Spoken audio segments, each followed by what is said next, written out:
ہاں، جس نے توبہ کی اور ایمان لایا اور عمل نیک کیے تو ایسے لوگ بہشت میں داخل ہوں گے اور ان کا ذرا نقصان نہ کیا جائے گا، یعنی ہمیشہ کی بہشتوں میں جس کا اللہ نے اپنے بندوں سے وعدہ کیا ہے کہ جو ان کی آنکھوں سے پوشیدہ ہے۔ بے شک اس کا وعدہ نیکوکاروں کے سامنے آنے والا ہے،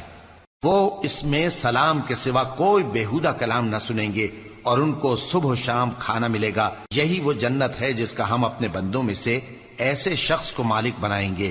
جو پرہیزگار ہوگا۔ اور فرشتوں نے پیغمبر کو جواب دیا کہ ہم تمہارے پروردگار کے حکم کے سوا اتر نہیں سکتے، جو کچھ ہمارے آگے ہے اور جو پیچھے ہے اور جو اس کے درمیان ہے سب اسی کا ہے، اور تمہارا پروردگار بھولنے والا نہیں، یعنی آسمان اور زمین کا اور جو ان دونوں کے درمیان ہے سب کا پروردگار، تو اسی کی عبادت کرو اور اس کی عبادت پر ثابت قدم رہو۔ بھلا تم کوئی اس کا ہم نام جانتے ہو؟